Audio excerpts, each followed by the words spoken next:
Assalamualaikum warahmatullahi wabarakatuh. Ada 3 tujuan dasar setelah kita makanan, kesehatan, dan pendidikan.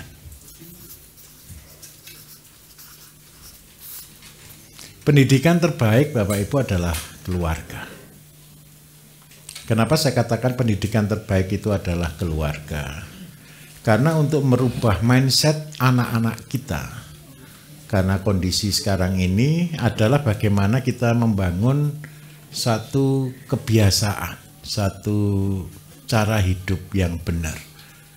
Seandainya Bapak Ibu melakukan semua program dari 3 meter kali 3, terus 300 meter, terus punya 1005, maka percayalah, anak-anak kita akan terprogram untuk menjadi produktif.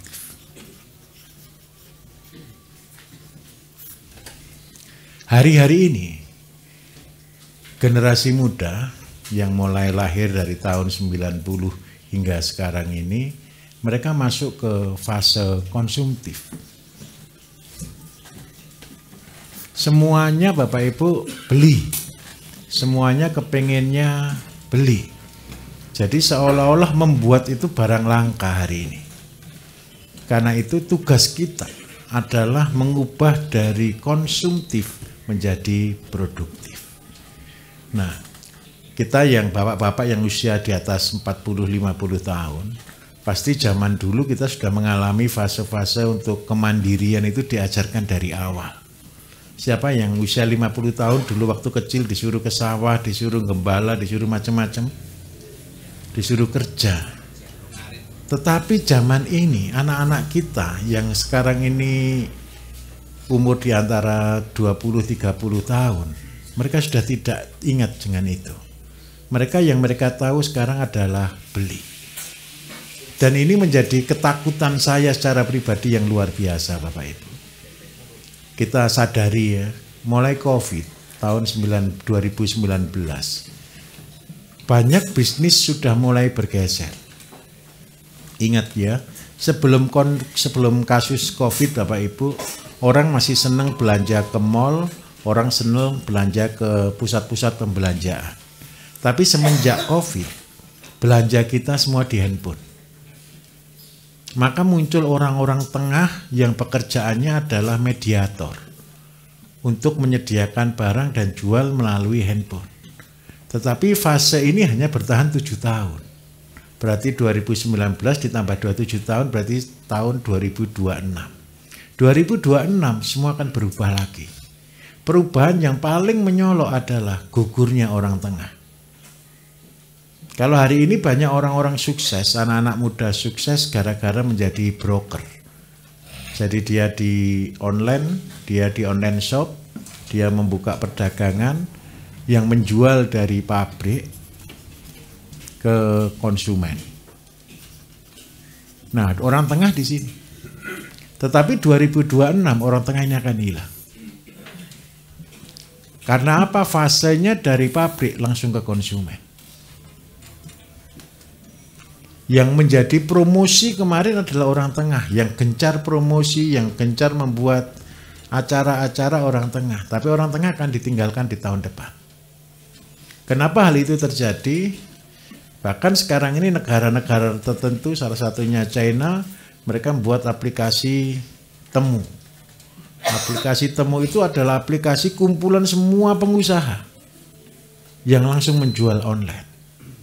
Terus yang kedua, kalau Bapak Ibu tahu, sekarang agen-agen, minta maaf ya, kurir, jasa-jasa kurir sekarang menyediakan gudang untuk mereka sudah stocking barang bukan di luar negeri lagi, tapi di Indonesia. Sehingga apa? Bisa membuat program free ongkir dan lain sebagainya. Hal ini terjadi karena apa? Karena bangsa kita sudah terjebak di bangsa yang konsumtif. Ingat baik-baik Bapak Ibu, Indonesia ini nomor berapa terbesar dunia? Nomor 4 kan? Kalau kita tidak bisa produktif, maka kita akan menjadi negara konsumtif. Ingat kata kuncinya ini, kalau kita tidak bisa produktif, maka kita pasti menjadi negara yang konsumtif. Kalau kita menjadi negara konsumtif Bapak Ibu, satu yang akan hilang, kreativitas. Saya minta tolong dengan sangat kepada Bapak Ibu, ayo kita mulai bangkit sama-sama. Bawa anak-anak muda untuk mereka bisa menjadi produktif. Dengan cara apa? Dengan cara simpel. Kenapa saya mengajarkan dari kecil? Tidak ada alasan bagi siapapun, dimanapun, untuk tidak bisa menjadi pengusaha. Saya melatih ini Bapak Ibu karena saya menjadi pengusaha yang mulai dari nol. Dari tidak ada apa-apa. Kenapa saya katakan itu? Pertanian nanti, Bapak Ibu akan terkendala di SDM. Sekarang cari tukang cangkul susah atau mudah? Susah. Terus yang kedua, tanahnya semakin sempit. Terus yang ketiga, yang paling menyakitkan lagi, pasar kita sangat jelek. Pemasaran kita sangat jelek. Karena itu tidak ada cara lain. Tolong ikuti apa yang kita pelajari bersama selama 2 hari ini. 3x3 adalah mencari ilmu. 300 meter adalah penghasilan harian untuk kita bisa hidup. 1005 adalah mulai fase investasi. Dan Intansari adalah goalnya.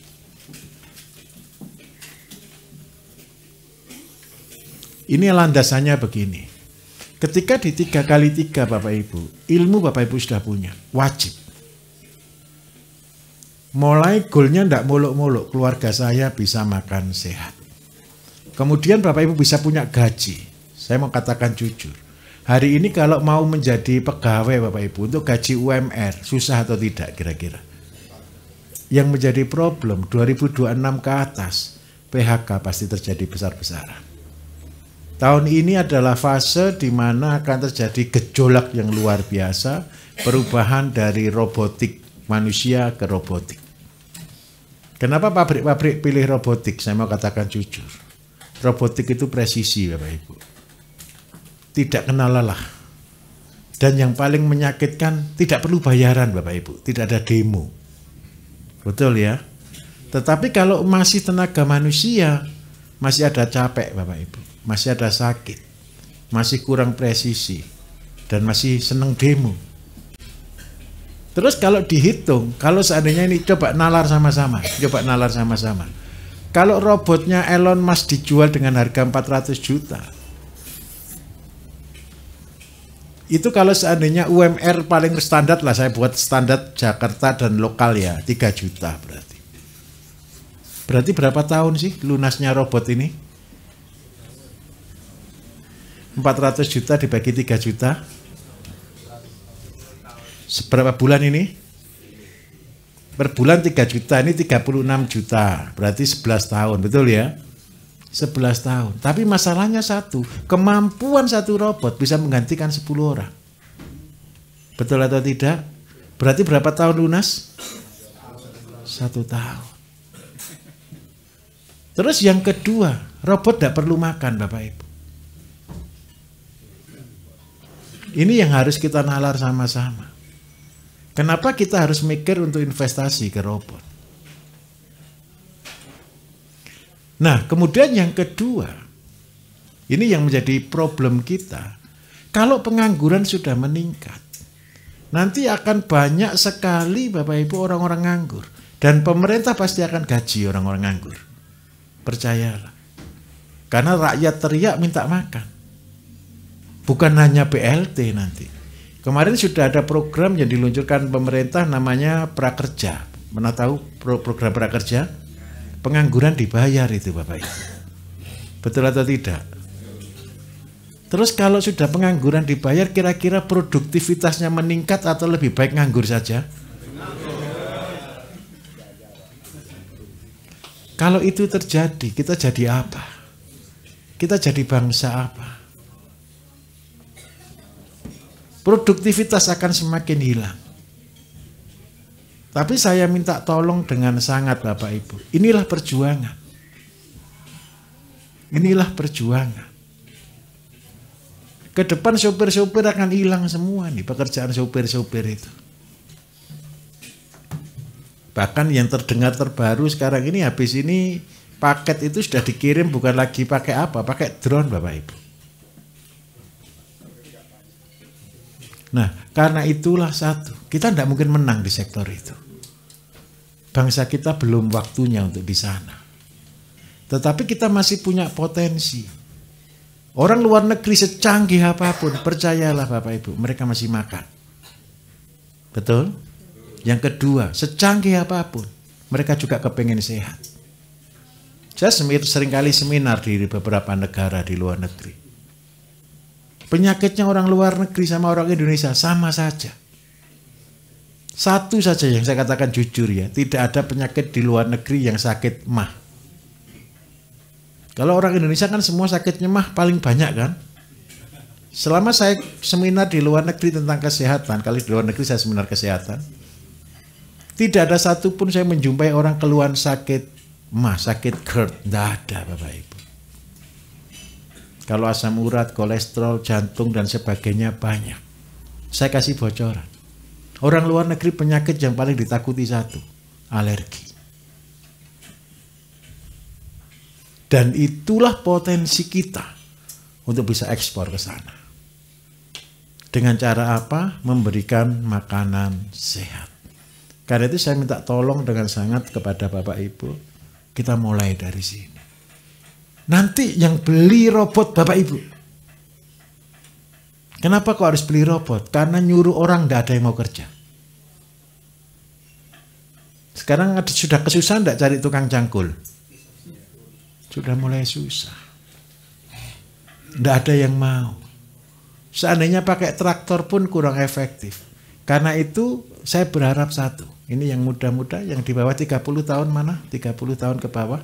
Satu, oh masih banyak ini ya. Ayo saya doakan 30 tahun jadi miliarder semuanya. Amin. Tapi tolong konsepnya diikuti. Ilmunya kuasai.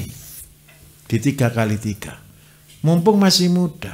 Tidak usah kuliah tinggi-tinggi. Saya bilang, tidak usah kuliah tinggi-tinggi. Google itu sudah ngalang-alai dosen siapapun. Betul ya? Cari ilmunya di situ, fokus. Karena saya minta maaf, hari ini pendidikan kita cuma mengutamakan ijazah. Saya mau katakan jujur Bapak Ibu, ijazah saya tidak pernah saya ambil. Karena saya malu gelar saya sarjana ekonomi. Fair.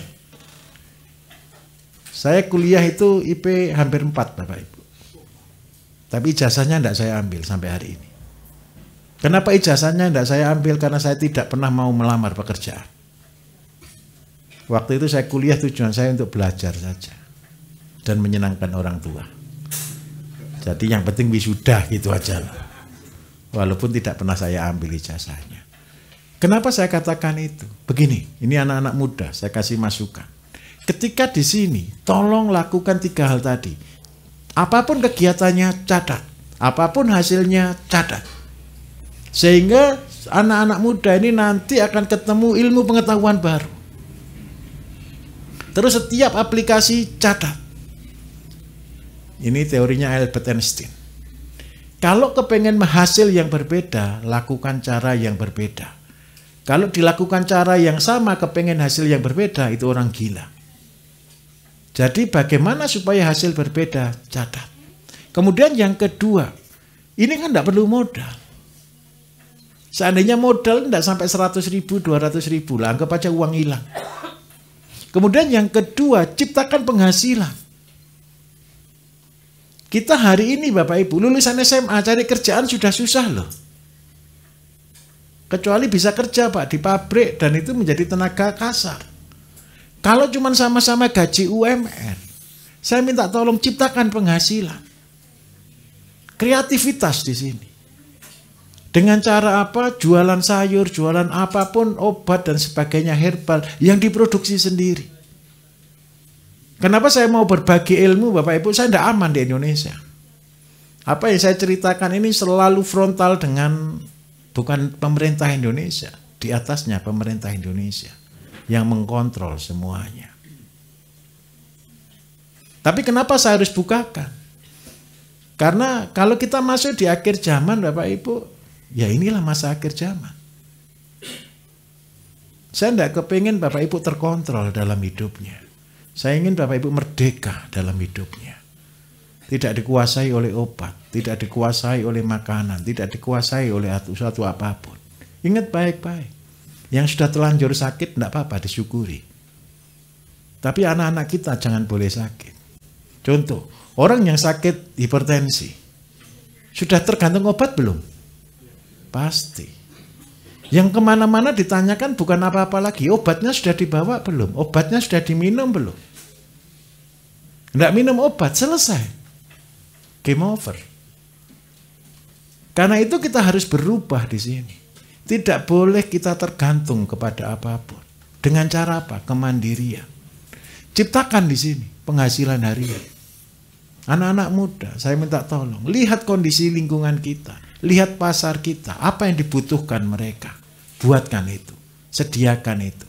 Dan percayalah, orang itu paling takut dengan kematian. Setuju? Jadi kalau kita ngomong kesehatan, tidak ada apapun yang akan melawan kita. Dengan cara apa? Produksi harian, sayur dan sebagainya. Besok prakteknya akan lengkap. Kita juga bisa masih ada diskusi setelah Bapak Ibu praktek. Setelah punya penghasilan harian, kalau serius kerja, 2 bulan selesai. Triknya cuma di sini. Kalau punya tanah cuma 300 meter, jangan dikerjakan sekaligus. Bertahap. Semampunya bekerja terus setiap hari. Tapi yang tidak boleh dilupakan satu, ini kita bekerja seperti kerja di pabrik. Punya tanah 300 meter, Bapak Ibu dikerjakan seperti kerja di pabrik 8 jam sehari. Kira-kira rumput sempat tumbuh atau tidak? Loh Pak, tanahnya cuma kecil, hasilnya cuma kecil. Sama dengan kerja di pabrik kok, cuma gaji UMR kok. Kerjakan serius. Sampai apa? Rumput aja enggak tumbuh. Binatang masuk ke situ loh, takut. Betul atau tidak? Yang membuat gagal kan tanam terus ditinggal jalan-jalan. Lah coba kerja di pabrik terus masuk absen terus tinggal jalan-jalan, kan pasti PHK. Betul atau tidak kira-kira? Ini lakukan sebagai pabriknya saudara. Ini tempat kerjanya saudara. Serius, fokus di situ. Saya belajar ini di Jepang, Bapak Ibu. Kenapa orang Jepang banyak yang berhasil? Tanahnya kecil-kecil, serius kerjanya. Peserta pelatihan Banyuwangi ada yang lulusan dari Jepang. Dan ketika mereka lihat di Banyuwangi, apa masalahnya? SDM. Kita harus kerja seperti itu. Etos kita harus bekerja seperti itu. Kemudian yang kedua, goalnya ada 3. Produksi, pasar, dan pasca panen. Kita seringkali melupakan pasca panen. Sehingga kita hanya produksi ya asal-asalan. Saya minta maaf, produksilah yang terbagus. Tidak ada grade, tidak ada yang nyuruh. Tapi kita membuat standar sendiri terbagus. Tujuannya apa? Supaya itu menjadi kebiasaan kita. Karena apa Bapak Ibu? Kalau sudah bisa di sini, jadi 1.005 terlalu mudah. Setelah 1.005 Bapak Ibu pasti jadi miliarder. Bukan Bapak Ibu yang kepingin jadi orang kaya, tapi terpaksa jadi kaya. Kenapa kok bisa terpaksa jadi kaya? Ini alasannya. Seandainya Bapak Ibu bisa jual telur. Telur saja dulu. Terbagus. Dijual harga murah. Laris atau tidak? Diantri atau tidak? Masukkan daftar tunggu. Nanti pembelinya Bapak Ibu akan marah sama Bapak Ibu. Kerja kok enggak niat. Betul enggak? Oh ini banyak yang beli kok enggak ngoyo. Jangan ngoyo. Itu jebakan maut. Santai saja. Kalau mau bilang, ini disuruh Pak Bayu santai gitu loh. Terus kalau nggak mau kaya, saya nggak boleh kaya kata Pak Bayu. Cuman terpaksa aja jadi kaya. Kondisi yang akan membawa Bapak Ibu diminati pasar. Enak mana Bapak Ibu jadi sales keliling yang menawar-nawarkan dan sering ditolak, atau Bapak Ibu menolak konsumen? Kalau beli antri ya, sabar. Beli telur di tempat kami Bapak Ibu antri, ada nomor daftar tunggu. Terus ketika panen apapun, upload, share di grupnya. Dan ini disebut dengan permanent market. Permanent market inilah dasar kita untuk mencapai passive income. Apa yang membuat konsumen tidak bisa lari dari kita, Bapak Ibu? Ketika mereka sudah trust kepada kita, sudah percaya dengan kita. Kuncinya satu, kita harus stabil dan konsisten. Bapak Ibu tahu enggak, kenapa pelatihan kita ini paling diminati orang? Saya bukan bisnis pelatihan, Bapak Ibu. Kayak contoh tadi ada peserta sakit gitu, saya gak marah sebenarnya. Kok enggak lapor ke kemarin?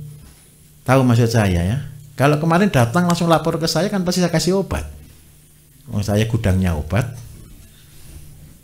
Itu. Yang kedua, kita kembalikan uangnya, Bapak Ibu. Kalau pernah enggak Bapak Ibu pelatihan terus habis gitu nggak jadi datang, uangnya dikembalikan gitu, ada enggak? Kalau di tempat kita dikembalikan, Bapak Ibu, tenang saja. Ada satu yang enggak mau dikembalikan, orang Prancis. Itu sudah ikut daftar pelatihan 2 kali, cancel, terus terakhir, Bu ini uangnya kita kembalikan, katanya enggak usah, cuma uang 1 juta aja. Tapi ya tetap kita akan kembalikan. Jadi kita enggak bisnis ke pelatihan. Yang kita bangun adalah kepercayaan. Saya minta tolong, saya membangun kepercayaan Bapak Ibu untuk bisa dipercaya. Dan saya minta tolong Bapak Ibu juga membangun kepercayaan untuk bisa dipercaya konsumen. Kenapa orang luar negeri kalau ke saya, biarpun saya janji 3 tahun, 4 tahun itu mereka pasti bisa menunggu, karena mereka jauh lebih kepingin kepastian, kestabilan, konsistensi. Dan yang paling penting tidak dibohongi. Saya minta tolong ketika Bapak Ibu ngerjakan ini saja. Sampai di sini sederhana atau tidak toh? Ada yang aneh enggak kira-kira di situ?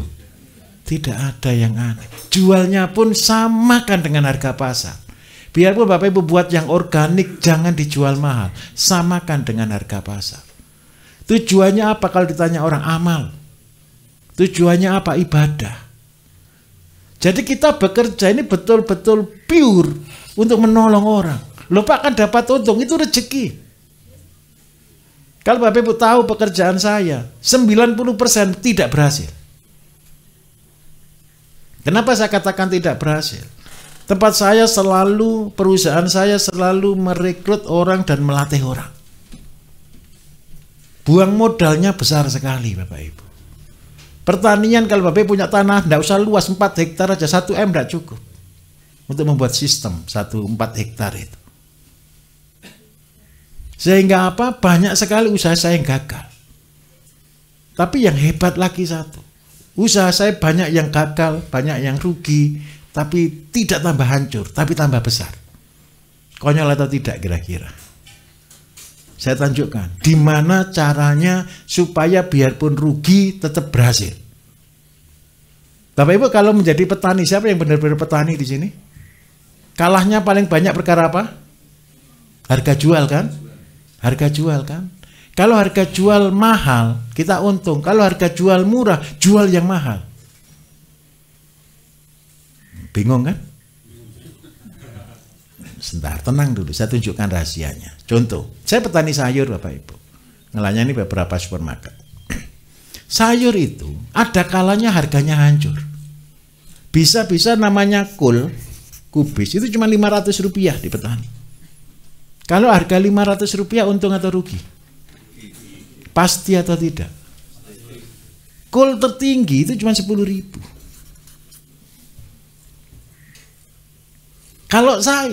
Kalau pas harga murah Bapak Ibu, harusnya rugi atau untung? Saya simpen, saya buat jadi pupuk. Bapak Ibu pernah beli pupuk organik? Paling murah berapa? Enggak lah, 20.000 lah. Saya mau tanya, kubis pernah enggak harga 20.000? Enggak mungkin. Artinya apa? Kalau pas harga hancur, buat pupuk, nanti dijualnya waktu orang-orang tanam kubis. Padahal bahannya dibuang Bapak Ibu. Dibuang atau enggak kalau pas panen harga 500 itu? Enggak dipanen. Tomat pas harga Rp500 dipanen atau tidak? Tidak, tolong Bapak Ibu setelah pelatihan dari sini jangan mendoakan harga 500 loh ya. Bapak Ibu tetap bahagia, harga murah bahagia, harga tidak mahal juga bahagia. Dan ketika harga murah stok. Ini di sini ada tumpuan tandon Bapak Ibu, isinya wortel semua. Pas kemarin harga wortel cuma di bawah 1.000 Bapak Ibu. Ya saya tampung semampu saya menampung. Kalau petani pas harga 500 saya beli kubis sama akarnya. Tujuan saya apa? Kalau ini dibiarkan di lahan sama petani tidak dipanen, sumbernya jadi penyakit. Nanti tidak akan panen mereka. Nah, Bapak Ibu juga sama. Ketika buahnya diserang lalat buah, tanamannya tidak laku, diserang penyakit dan sebagainya, jangan putus asa, tetap bersyukur. Karena begini loh Bapak Ibu, kalau orang tidak tahu, itu melihatnya hanya sekarang, betul atau tidak? Tetapi kalau orang yang sadar dan mengerti, lihatnya 100 atau 200 langkah ke depan. Jadi kalau dengan cara ini ada ruginya tidak jadi petani? Tidak ada, semakin murah semakin kaya. Paham maksud saya di sini? Jadi saya bilang ke teman-teman, kalau harga pas murah nanti saya jual paling mahal, yang tidak mungkin ditembus oleh harga sayur itu sendiri. Setuju di sini? Jadi saya minta tolong, kita cari modal dari yang kecil sampai ciptakan penghasilan. Dan ini butuh keulutan, butuh kerja keras, butuh konsistensi sampai kita masuk di 1.500. Setelah di 1.500 silahkan menjadi apapun Bapak Ibu, monggo. Karena apa? Akan dikejar-kejar oleh pasar, akan dikejar-kejar oleh konsumen. Sayur, konsumen itu lebih senang harga standar atau harga naik turun? Standar. Tentukan harga standar, pas harga mahal tetap standar, pas harga murah tetap standar. Sehingga konsumen Bapak Ibu, dia tidak akan lari dari kita. Pasar yang selalu saya bangun di tiap kota adalah pasar permanen. Jadi harga itu fluktuatif. Ketika harga cabai mahal, kapan hari kan sempat harga cabai 100.000 ya. Ketika harga cabai sampai 100.000, Bapak Ibu tahu enggak konsumen kita? Loh, kita ini butuh cabai. Akhirnya apa yang mereka beli? Bukan cabainya Bapak Ibu, pohonnya. Sampai istilah di Ponorogo muncul namanya kulkas hidup. Tahu kulkas hidup Bapak Ibu? Beli cabai sama polybagnya itu kan kulkas hidup. Ngambilinya sedikit-sedikit terus panen. Kita yang langsung kehabisan stok karena semua masuk polybag. Karena apa? Semua sudah terukur, semua sudah terkontrol. Sekarang saya balik, kalau tanam terkontrol, jumlahnya stabil, produksinya stabil, itu namanya apa? Pertanian atau sudah industri pertanian? Saya minta tolong, ayo anak-anak muda, buat industri pertanian. Standarnya lakukan persis seperti membuat perusahaan sungguhan. Jadi bertani bukan ecek-ecek lagi. Bertani bukan biasa lagi. Tapi bertani yang penuh dengan kestabilan. Sehingga apa? Kita akan betul-betul punya pabrik. Minimal ada pabriknya apa? Kalau sudah di atas 1.500 masuk ke Intansari. Tadi siang sudah saya singgung. Kita punya pabrik pakan. Kita punya pabrik pupuk. Kita punya pabrik ayam. Kita punya pabrik yang memproduksi untuk pengolahan dan lain sebagainya. Dan saya jamin Bapak Ibu, itulah yang diinginkan oleh semua orang. Bermanfaat bagi banyak orang. Setuju enggak kira-kira? Tapi tolong ya, langkahnya diikuti.